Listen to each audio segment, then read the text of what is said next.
Midwestern town in America, Raccoon City. A solitary island far off in the sea, Rockfort Island. An island that would become the second Raccoon City, Sheena Island. There are still many unanswered questions about these seemingly unrelated yet intensely traumatic events. Though it is believed that the international enterprise Umbrella was somehow involved, little is known as to the origin of this faceless corporation. When was it established? By whom?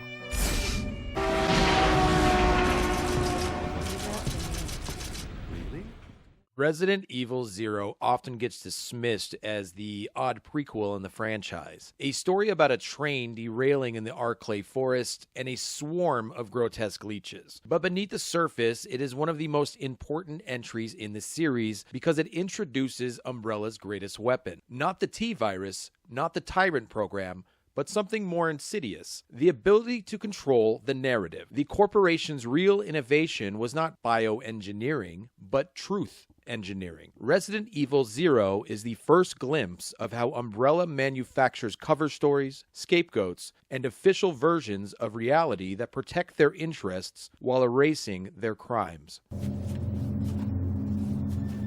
Court order for transportation. Prisoner Billy Cohen, ex-lieutenant, 26 years old. Court-martialed and sentenced to death July 22nd. Prisoners to be transferred to the Regathon base for execution. Those poor soldiers. They were good men just doing their jobs, and that scum murdered them and escaped. The scapegoat is Billy Cohen. Once a decorated Marine, Billy is accused of murdering civilians in Africa. The trial is a farce, the conviction a foregone conclusion. He is chained and transported like a criminal when fate throws him into Umbrella's outbreak. Billy did not kill anyone that day, but Umbrella doesn't care about the truth. What matters is that his name and his record make him the perfect distraction. If the outbreak leaks into the news cycle, there is already a man to blame, and anyone that should reject the official narrative, including Billy himself, is simply a conspiracy theorist. That time is over. Wait! You're under arrest. No thanks, Dollface. I've already worn handcuffs. Rebecca Chambers is Billy's reluctant partner, and her arc is the mirror image of his.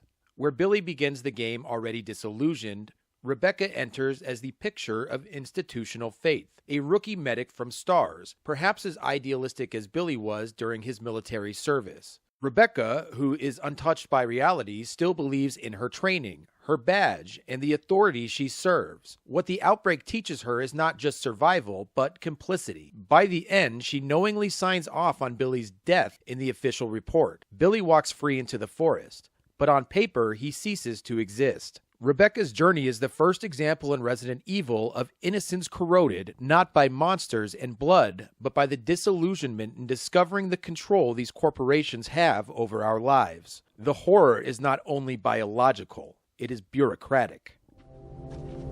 Thank you, Rebecca.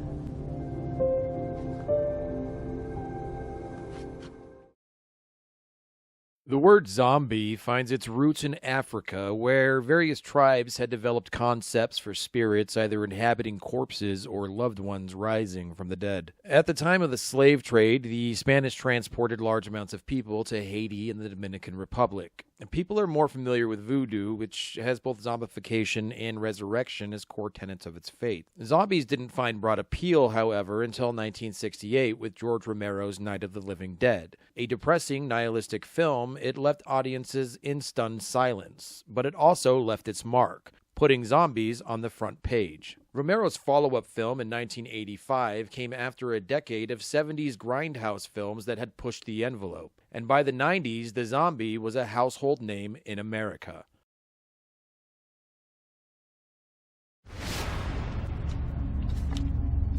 Our unit was ordered to Africa to intervene in a civil war. Our mission was to raid a hideout of some guerrilla forces located deep inside the jungle. But the hideout was far away from our entry point.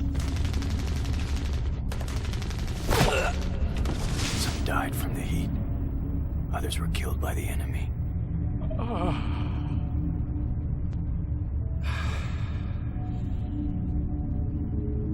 In the end, only 4 of us survived.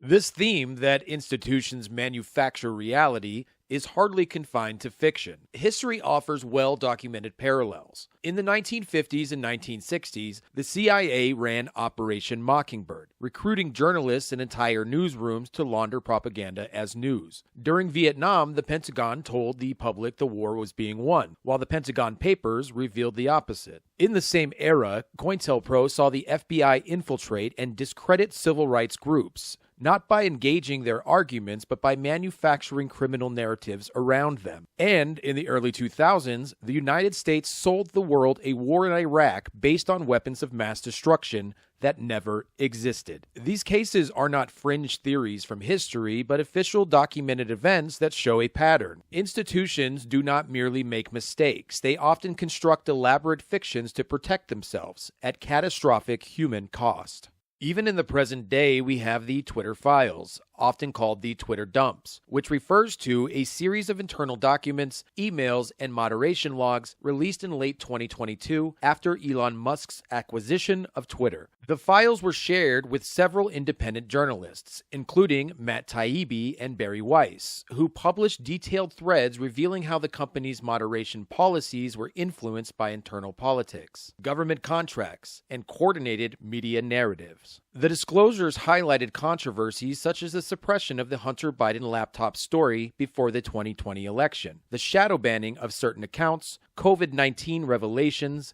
and internal debates over defining misinformation. It just doesn't make sense. Do you honestly believe this to be the real identity of that crazy young man? Impossible. But if somehow it is true, then Umbrella will be finished. If the old conspiracy against Dr. Marcus is revealed, Mr. Spencer's career will be over. Not to mention ours, too. So, the time has come at last. Resident Evil 0 captures this pattern in miniature. The outbreak is erased. The death toll is ignored. James Marcus, one of Umbrella's own founders, is assassinated by his partners and resurrected through his grotesque experiments, but his name is struck from the record. And Rebecca, a survivor who should be a whistleblower, becomes an accessory to the cover-up, however reluctantly. Umbrella does not simply create monsters, it erases the truth.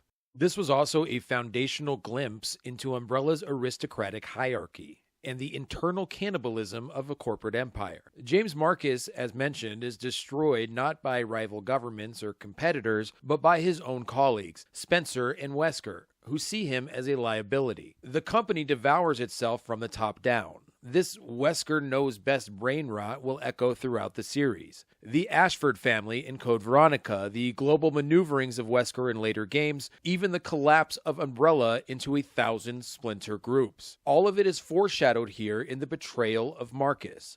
The idea that corporations are simply economic actors is shattered. They are dynasties, monarchies of capital, willing to consume their own heirs to maintain control.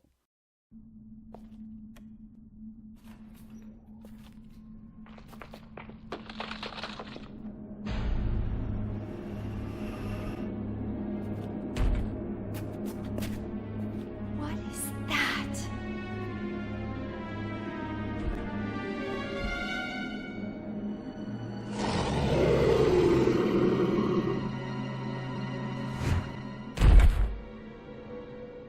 The philosophy at the heart of Resident Evil Zero's story is simple but chilling. Those who control the narrative control reality. The thing people miss about the story is the point that it's trying to make. None of these events actually matter because they've been erased, censored, stricken. Even Rebecca becomes complicit in the cover-up. In Resident Evil 1, she's not exactly chatty about the time she let a felon accused of 23 murders walk out of the evil mansion. And this is many people today. They are not bad people, but their identity is so interwoven with their profession, they'll cover up the bloodstains with the rug just to hang on to who they are. Arrived here before me.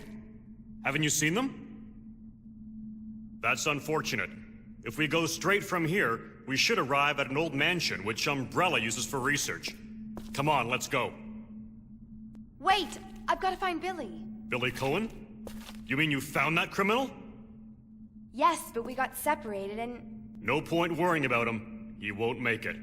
Come on, let's go. Sir, please. I need to find him. Don't worry, I'll catch up with you. Rebecca... All right. Just be careful. I never saw him again.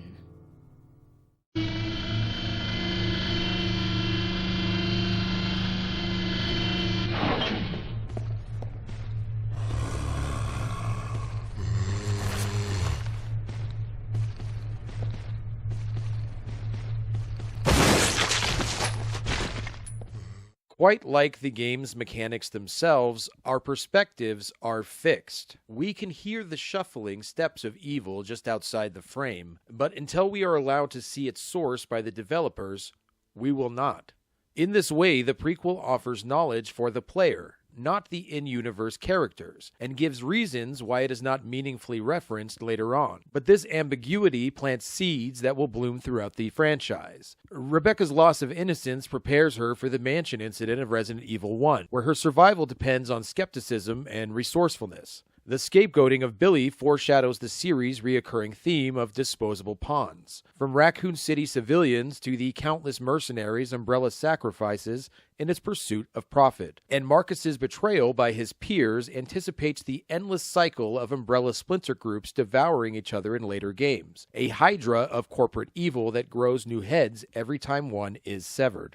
In this sense, Resident Evil 0 is not a side story, but the blueprint. It demonstrates that the virus is never just biological. The true infection is the cover-up. A virus kills the body. A false narrative kills the truth, destroying the mind but leaving the body so it might still produce. And when the truth itself is erased, accountability becomes impossible. And whether it's in the game or in real life, the lesson is clear. It's not about the monsters and the gore, it's about how history is written and who we allow to write it. Umbrella's greatest experiment was not the Tyrant or the Nemesis Project. It was the manufacturing of reality, the ability to make scapegoats appear or disappear, to turn the atrocities they committed into accidents, to make the public believe that everything is under control while zombies walk amongst them. Just like the world of Resident Evil, that, more than any laboratory creation, is the horror that resonates within our world.